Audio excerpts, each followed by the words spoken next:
Welcome to Nick kitchen. இன்னைக்கு நாம நிக் கிச்சன்ல மயோனஸ் எப்படி செய்யலாம்னு பார்க்கலாம். இதற்கு தேவையான பொருட்கள் மெயினா 2 பொருள் தான். வாங்க அது என்னென்னன்னு பார்த்துடலாம். ஒரு மிக்ஸி ஜார் எடுத்துக்கோங்க. 2 முட்டை எடுத்துக்கோங்க. ஃப்ரிட்ஜில் வச்சிருந்த முட்டையாக இருந்தால் அரை மணி நேரம் வெளியே வச்சுட்டு அதுக்கப்புறமா இந்த மாதிரி எடுத்து செய்யுங்க.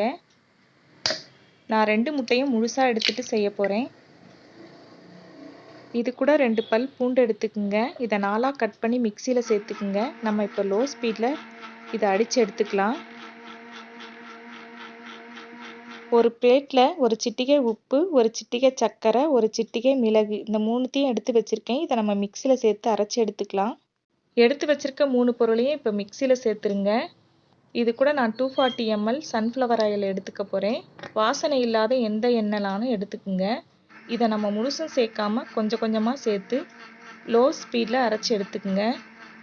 எண்ணெயை நீங்கள் மொத்தமாக சேர்க்கக்கூடாது, கொஞ்சம் கொஞ்சமாக தான் சேர்த்துக்கணும். இப்போ நான் 2வது முறை எண்ணெய் சேர்த்துக்க போகிறேன். இந்த மாதிரி கொஞ்சம் கொஞ்சமாக எண்ணெய் சேர்த்து அரைச்சி எடுத்துக்குங்க லோ ஸ்பீடில்.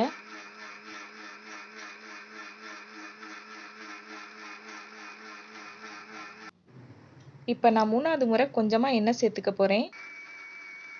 திரும்பவும் மிக்சியை லோ ஸ்பீடில் அரைச்சி எடுத்துக்குங்க. ஓப்பன் பண்ணிடலாம். ஓரளவுக்கு க்ரீமியாக வந்துடுச்சு. இப்போ நான் 4வது முறை கொஞ்சமாக எண்ணெய் சேர்த்து அரைச்சி எடுத்துக்க போகிறேன் லோ ஸ்பீடில். ஹை ஸ்பீடில் அரைச்சிங்கன்னா மயோனஸ் வராது.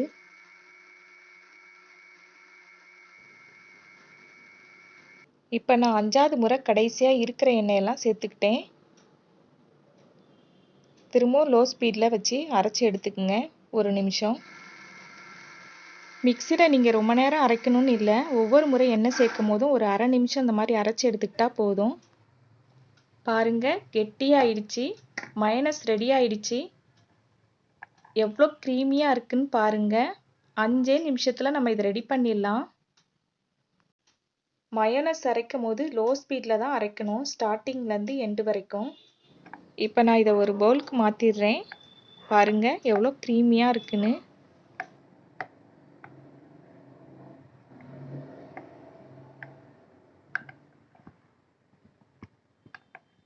மயோனஸை நீங்கள் பாட்டில்லையோ ஏர்டைட் கண்டெய்னர்லையோ சேர்த்துட்டு ஃப்ரிட்ஜில் ஸ்டோர் பண்ணி வச்சுக்கோங்க.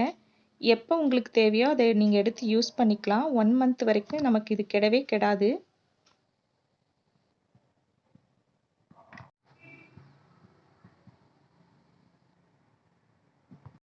பாருங்க, குழந்தைகளுக்கு பிடிச்ச மயோனஸை நம்ம வீட்டிலே ரெடி பண்ணியாச்சு. இதை செய்ய 5 நிமிஷம்தான் ஆகும். இது சிக்கன், ஃப்ரெஞ்ச் ஃப்ரை, பிரெட் கூடலாம் வச்சு சாப்பிட ரொம்ப டேஸ்ட்டாக இருக்கும். நீங்களும் உங்கள் வீட்டில் செஞ்சு பாருங்கள். நிக் கிச்சன் வீடியோ உங்களுக்கு பிடிச்சிருந்தா லைக் பண்ணுங்கள், ஷேர் பண்ணுங்கள், மறக்காமல் சப்ஸ்கிரைப் பண்ணுங்கள்.